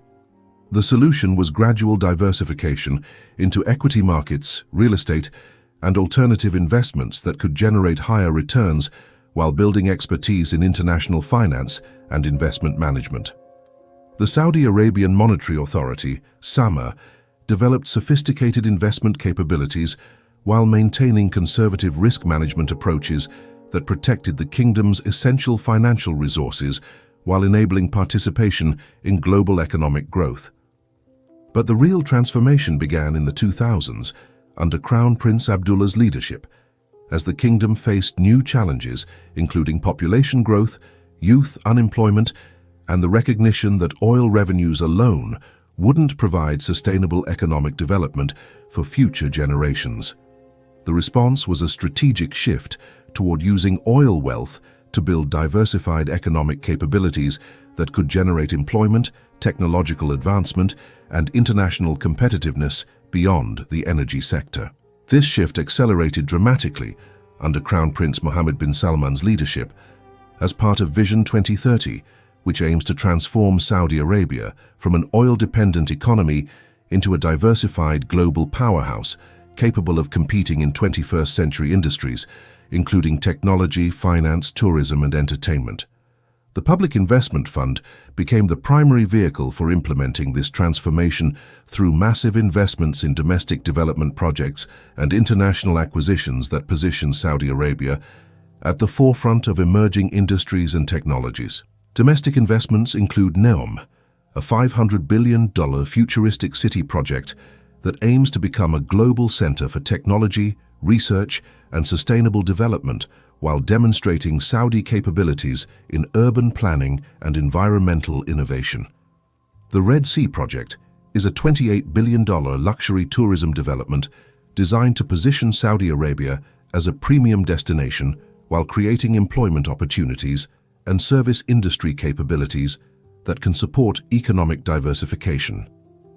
Qiddiya is an $8 billion entertainment complex that includes theme parks, sports facilities, and cultural venues designed to develop domestic entertainment industries while attracting international tourism and investment. But perhaps more strategically significant are the PIF's international investments that give Saudi Arabia influence over global technology development, financial markets, and industrial capabilities. The fund has invested heavily in technology companies, including a $45 billion commitment to SoftBank's Vision Fund, which provides exposure to artificial intelligence, robotics, and other emerging technologies that will shape future economic development. Major stakes in companies like Tesla, Uber, and Lucid Motors position Saudi Arabia at the center of transportation innovation while supporting their domestic automotive industry development goals. Investments in gaming companies, entertainment platforms, and media organizations provide access to cultural industries and international markets while supporting Saudi efforts to develop their own entertainment and media capabilities. The strategy extends beyond financial returns to include technology transfer, expertise development, and strategic partnerships that enhance Saudi capabilities in industries where they previously had no presence or competitive advantages. SoftBank partnerships enable Saudi access to Japanese technology and business expertise, while providing investment opportunities in Asian markets that complement their traditional Western relationships. Chinese technology investments create relationships with the world's second-largest economy, while providing exposure to manufacturing capabilities and market opportunities that serve Saudi diversification objectives. European partnerships in renewable energy, healthcare, and advanced manufacturing provide access to technologies and expertise that support domestic development while creating business relationships that enhance Saudi international influence. But the PIF's investment strategy also creates new challenges and vulnerabilities that require sophisticated management and strategic planning to maintain their effectiveness and protect Saudi interests. International investments create exposure to political and economic instability in other countries, while making Saudi wealth vulnerable to foreign policy disputes or economic sanctions that could affect their investment returns or asset security. Technology investments involve rapidly changing markets and competitive conditions that require expertise and management capabilities that differ substantially from traditional oil industry experience and governmental administrative skills. Financial market exposure creates vulnerabilities to global economic conditions and investment cycles that could affect Saudi domestic development plans and political stability if investment returns decline substantially or asset values collapse. Managing these challenges requires developing institutional capabilities and human capital that can operate effectively in global markets while serving Saudi national interests and strategic objectives. The PIF has recruited international investment professionals and established global offices that provide expertise and market access while maintaining Saudi control and strategic direction over investment decisions and portfolio management. Partnerships with international financial institutions and investment firms provide technical capabilities and market relationships while enabling Saudi participation in investment opportunities and market developments that wouldn't be accessible through purely domestic capabilities. Educational and training programs develop Saudi human capital in finance, technology, and international business, while creating career opportunities that can attract and retain talented individuals who might otherwise seek opportunities in other countries. But perhaps most importantly, the PIF's development represents a fundamental shift in how Saudi Arabia thinks about their role in the global economy and their relationship with international partners and competitors. Instead of being primarily an oil supplier that depends on external markets and technologies, Saudi Arabia is positioning itself as a major investor and partner in global economic development with capabilities and resources that make them attractive partners for other nations and corporations. This transformation creates opportunities for enhanced international influence and economic security, while also creating new responsibilities and challenges that require continued adaptation and strategic innovation. The success of Saudi economic diversification will determine not only the kingdom's future prosperity, but also the viability of resource-based development strategies for other nations seeking to convert natural resource wealth into sustainable economic development and international competitiveness. Understanding how Saudi Arabia is managing this transformation provides insights into the possibilities and limitations of state-led economic development and sovereign wealth fund investment strategies that remain relevant for contemporary policy discussions about economic development and international competition. The next chapter examines how Crown Prince Mohammed bin Salman is implementing Vision 2030 and transforming Saudi society while maintaining political stability and international partnerships during a period of rapid change and regional instability. Chapter 9. Modern Transformation.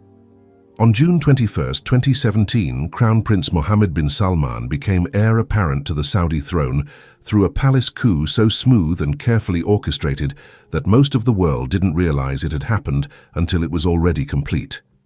In a single day, King Salman removed Crown Prince Mohammed bin Nayef from the succession line and elevated his own son to become the kingdom's next ruler, consolidating power in the hands of a 31-year-old prince whose vision for Saudi Arabia's future would either modernize the kingdom or destroy it. This wasn't just a family succession dispute. This was the beginning of the most dramatic transformation in Saudi Arabia's modern history, a complete restructuring of the kingdom's economy, society, and international relationships designed to adapt absolute monarchy to 21st century realities, while maintaining the essential features that had enabled Saudi success for over 2 centuries. Mohammed bin Salman, known as MBS, understood that Saudi Arabia faced an existential challenge.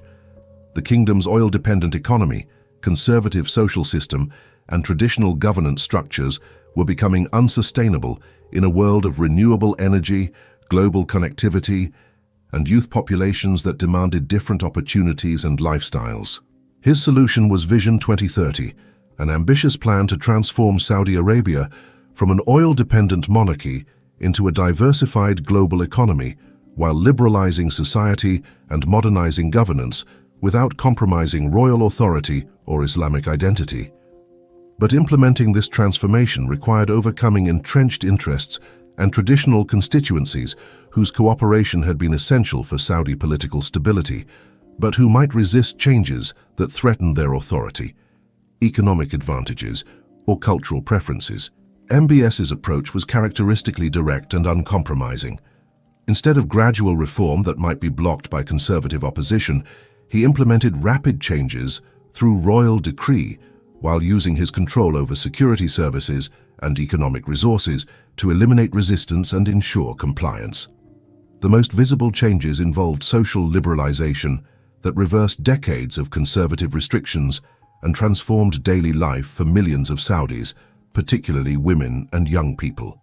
Women gained the right to drive, attend sporting events, travel abroad without male guardian permission, and participate in public activities that had been prohibited since the kingdom's founding. Entertainment restrictions were lifted, enabling concerts, movies, festivals, and cultural events that brought international performers and created new industries while providing social outlets for the growing youth population. Economic regulations were reformed to enable foreign investment, private enterprise, and market competition, while reducing governmental control over business activities and commercial development. But the social reforms were accompanied by increased political control and security measures that eliminated potential opposition while consolidating MBS's authority over all aspects of governance and policy implementation. The most dramatic demonstration was the November 2017 arrest of over 200 princes, ministers, and businessmen during an anti-corruption campaign that was conducted at the Ritz-Carlton Hotel in Riyadh and resulted in the seizure of over $100 billion in assets. This operation eliminated potential rivals to MBS's authority while demonstrating his willingness to use extraordinary measures to implement his reform agenda and maintain control over the transformation process. Similar measures were taken against religious conservatives, tribal leaders, and other traditional constituencies whose opposition could threaten the reform program or challenge royal authority during the transition period.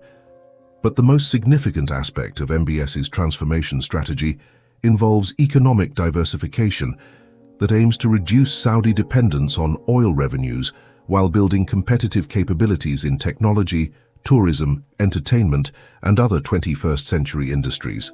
The NEOM project represents the most ambitious element of this strategy, a $500 billion futuristic city that will cover 10,000 square miles along the Red Sea coast and incorporate artificial intelligence, robotics, renewable energy, and sustainable development technologies that position Saudi Arabia at the forefront of global innovation. NEOM is designed to operate according to different laws and regulations than the rest of Saudi Arabia, enabling social and economic freedoms that could attract international residents, businesses, and investors, while demonstrating Saudi capabilities in urban planning and technological development.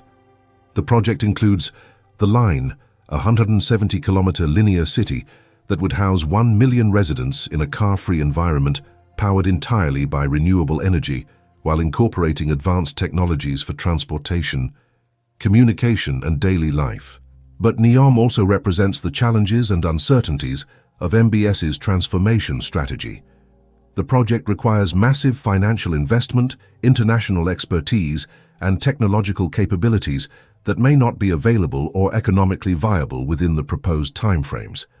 More fundamentally, NEOM's success depends on attracting international talent and investment to a region that remains politically authoritarian and socially conservative, despite recent liberalization efforts.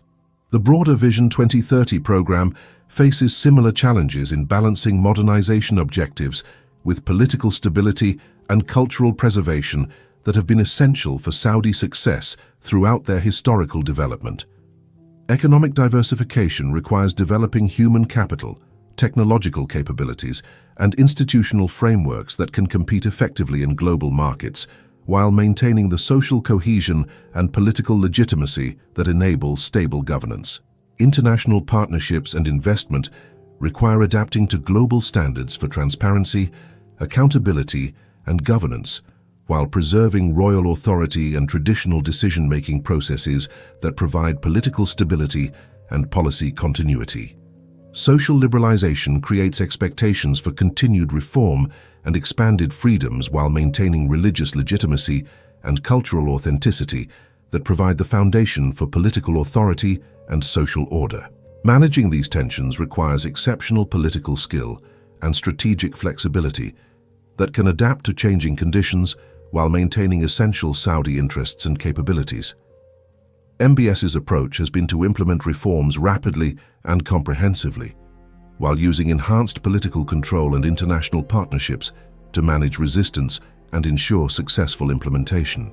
The strategy has achieved remarkable results in economic development, social change, and international recognition that demonstrate Saudi capabilities for adaptation and modernization while maintaining political stability and strategic relationships.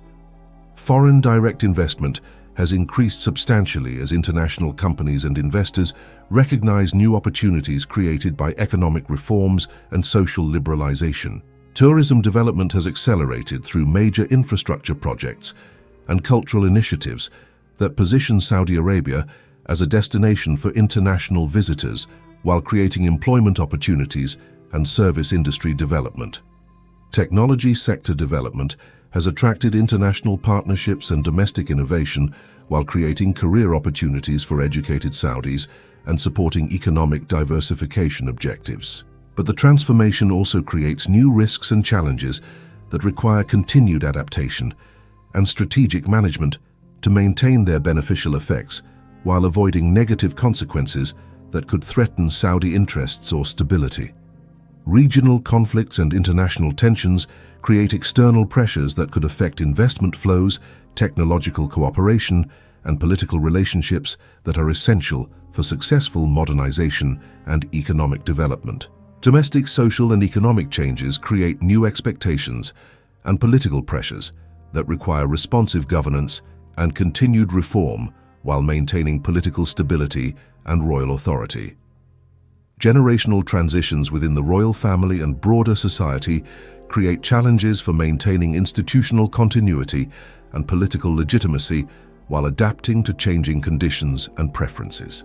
The success or failure of MBS's transformation will determine not only Saudi Arabia's future development, but also the viability of absolute monarchy as a form of governance in the modern world and the sustainability of resource-based economies in an era of rapid technological change. Understanding the Saudi transformation provides insights into the possibilities and limitations of rapid social and economic change, while maintaining political stability and cultural identity that remain relevant for other societies facing similar challenges of modernization and globalization. The final chapter examines the challenges and opportunities that Saudi Arabia faces as they attempt to complete their transformation while maintaining their strategic relationships and adapting to changing global conditions that affect their interests and capabilities. Chapter 10. Future Kingdom. As Saudi Arabia approaches 2030, the kingdom stands at a crossroads that will determine whether the Al Saud family's nearly three-century reign adapts successfully to the modern world or becomes another historical example of traditional authority that couldn't survive technological and social change. The challenges facing Crown Prince Mohammed bin Salman and the Saudi kingdom are unprecedented in their complexity and scope. Unlike previous generations of Saudi leaders who managed gradual change within stable global systems, MBS must navigate rapid transformation during a period of international upheaval, technological disruption, and generational change that affects every aspect of governance and society. The first major challenge is economic, successfully diversifying away from oil dependence while maintaining the governmental revenues and employment opportunities that provide political stability and social cohesion. Vision 2030's ambitious targets include reducing oil's contribution to GDP from 50% to 15%, creating 6 million jobs in the private sector, and increasing non-oil government revenues from 43 billion to 1 trillion Saudi riyals by 2030. But achieving these objectives requires developing competitive capabilities in industries where Saudi Arabia currently has little experience or natural advantages, while competing against established economies with superior human capital, technological infrastructure, and international market relationships. The NEOM project and other mega-developments represent massive bets that Saudi financial resources can create competitive advantages in emerging industries through large-scale investment and international partnerships. But similar strategies have failed in other resource-rich countries, where ambitious development projects became expensive monuments to governmental ambition rather than sustainable sources of economic growth and employment. The difference may be Saudi Arabia's unique combination of financial resources, political stability, and international relationships that could enable more effective implementation and strategic adaptation than other nations have achieved. But success also depends on developing human capital and institutional capabilities that can operate effectively in competitive global markets while maintaining the cultural identity and social cohesion that provide legitimacy for continued royal authority. The second major challenge is social, managing the expectations and aspirations of a young, educated, and internationally connected population while preserving the traditional values and religious identity that have been central to Saudi political legitimacy. Over 60% of Saudi Arabia's population is under 30 years old, with educational levels and technological connectivity that create expectations for social freedoms, economic opportunities, and political participation that differ substantially from previous generations. MBS's social liberalization has addressed some of these expectations while creating new pressures for continued reform and adaptation that could challenge traditional authority structures and religious conservatism. The challenge is maintaining the balance between modernization and tradition that has enabled Saudi success throughout their history, while adapting to conditions where traditional approaches may be insufficient to maintain legitimacy and stability. Religious authorities must adapt their teachings and social guidance to modern conditions, while preserving their essential role in providing moral authority and cultural identity that legitimize royal rule. Tribal and regional leaders must find new roles in a modernizing economy and society, while maintaining their traditional functions in providing social stability and political support for central government. Women's expanded roles in education, employment, and public life create opportunities for economic development and social progress, while requiring adaptation of family structures and community relationships that have been fundamental to Saudi social organization. Managing these changes successfully requires institutional flexibility and cultural sensitivity that can preserve essential social foundations while enabling beneficial adaptation to modern conditions and global integration. The third major challenge is international, maintaining strategic relationships and regional influence while adapting to changing global power structures and emerging competitive pressures that affect Saudi interests and capabilities. The traditional Saudi-American partnership faces new challenges, including American energy independence that reduces strategic dependence on Saudi oil, while domestic American political pressures create scrutiny of the relationship that didn't exist during previous decades. Chinese economic growth and Middle Eastern involvement create alternative partnership opportunities, while potentially challenging American influence and creating competitive pressures for Saudi diplomatic and economic relationships.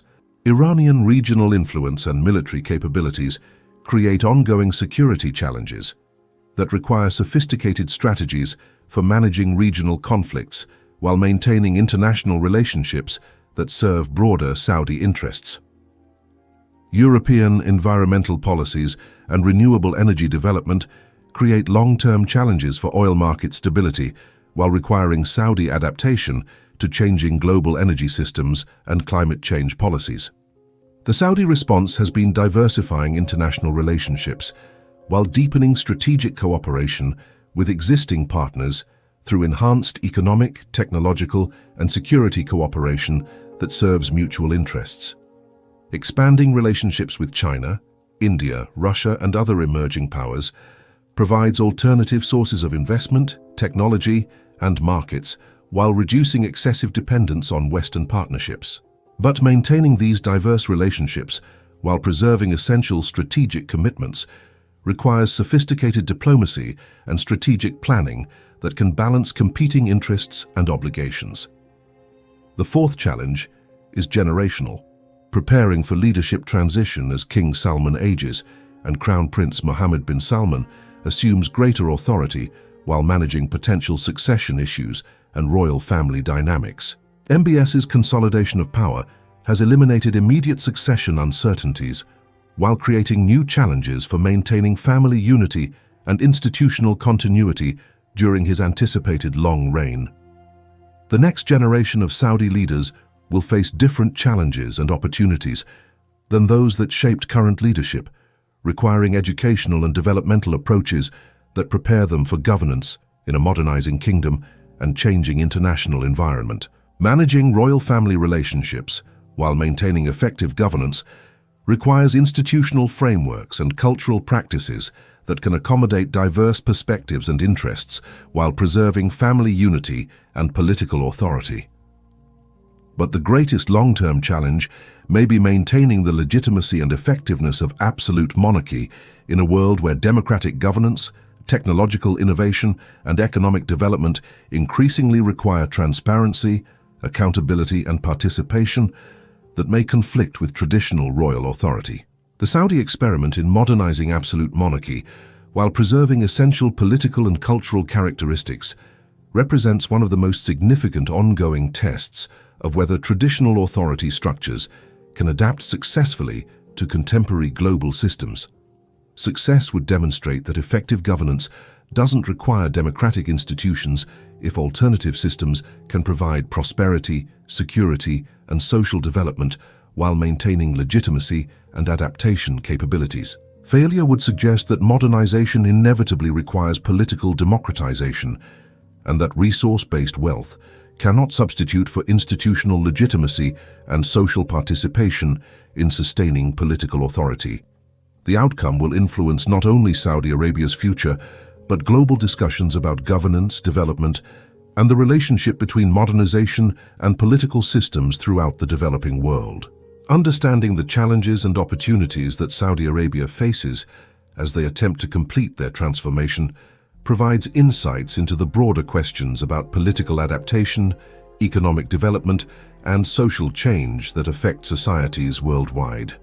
The Saudi story over the next decade will test whether strategic planning, financial resources, and political will can overcome the historical pattern where traditional monarchies either resist modernization and decline, or embrace change and lose their essential character and authority. Crown Prince Mohammed bin Salman's vision represents an ambitious attempt to transcend this historical dilemma through comprehensive transformation that preserves royal authority while adapting to modern requirements for economic competitiveness, social development, and international integration. Whether this vision succeeds or fails will determine not only the future of Saudi Arabia, but the continued relevance of monarchy as a form of governance in the 21st century. So we've traced the remarkable 280-year journey of the Al Saud family, from desert nomads to global power brokers, who control $1.4 trillion in wealth while maintaining absolute authority over one of the world's most strategically important nations. This isn't just a story about oil wealth or royal privilege.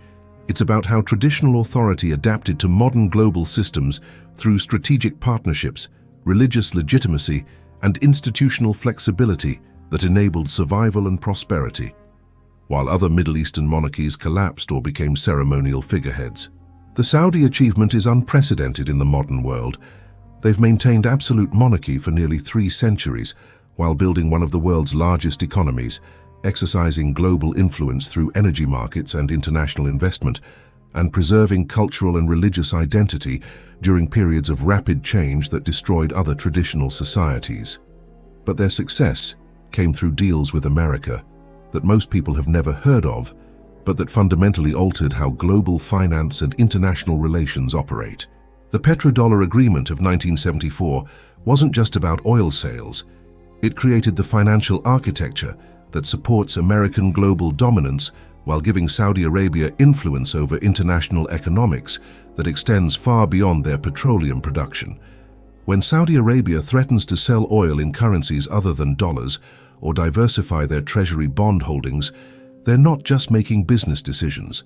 They're potentially triggering changes that could reshape the global economy and challenge the foundations of American financial hegemony. This extraordinary leverage was built through careful relationship management and strategic thinking that recognized how resource wealth could be converted into political influence and economic power that persists regardless of changing market conditions or technological developments. The kingdom's $1.4 trillion sovereign wealth fund represents more than accumulated oil profits. It's a strategic transformation designed to maintain Saudi influence long after oil becomes less economically relevant or politically important. Through investments in technology companies, entertainment platforms, and futuristic development projects, Saudi Arabia is positioning itself at the center of 21st century economic development while preserving the traditional authority and cultural identity that provide legitimacy for continued royal rule. But the Saudi story also reveals the tensions and contradictions within systems that combine absolute authority with modern economic integration and technological advancement. Crown Prince Mohammed bin Salman's Vision 2030 represents an ambitious attempt to modernize Saudi society while maintaining royal control. But this transformation creates expectations and pressures that challenge traditional governance and social organization in ways that previous Saudi leaders never had to address. The kingdom's social liberalization, economic diversification, and international integration create opportunities for enhanced prosperity and global influence, while also creating vulnerabilities to political pressure, economic disruption, and cultural change that could threaten the stability and legitimacy that have enabled Saudi success.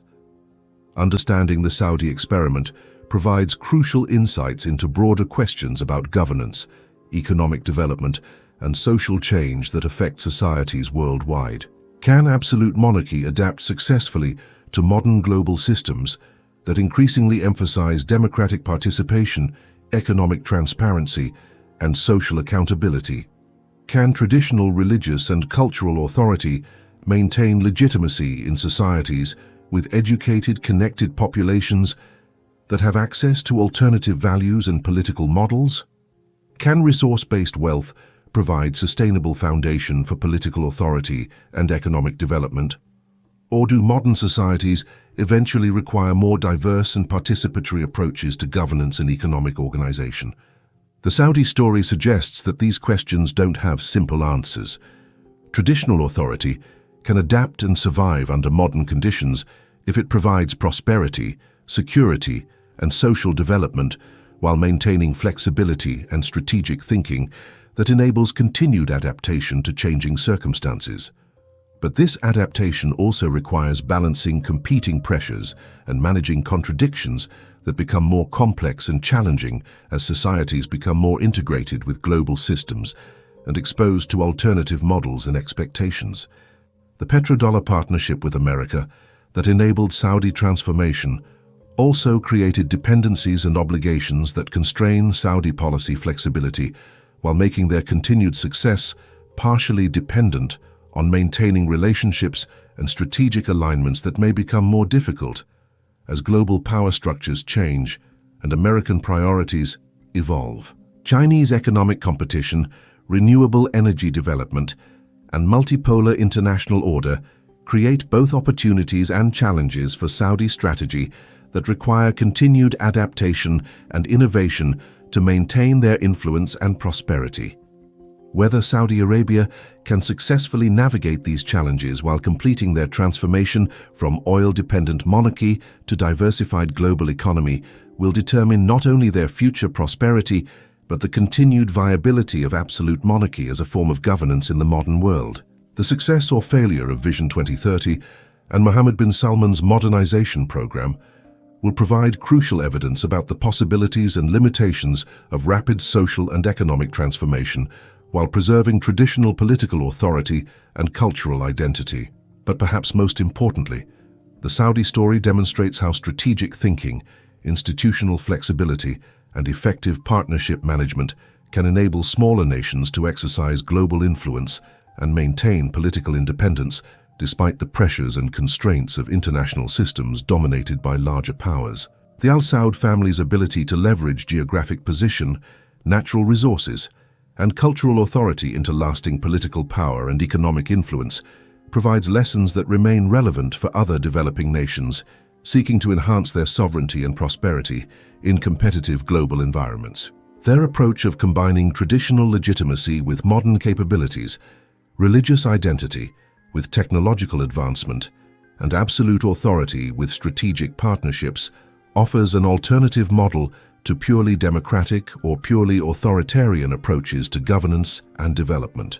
Whether this model proves sustainable and beneficial in the long term will depend on continued adaptation and strategic innovation that can balance the competing demands of maintaining tradition while embracing change, preserving independence while engaging globally, and serving elite interests while providing broad-based prosperity and social development. The next chapter of the Saudi story will be written over the coming decade as Vision 2030 is implemented and Crown Prince Mohammed bin Salman assumes full authority over the kingdom's direction and development. But the foundations for this future were established through 280 years of strategic thinking and institutional adaptation that converted tribal authority into modern state power, while preserving the essential characteristics that provide legitimacy and continuity across generations of dramatic change.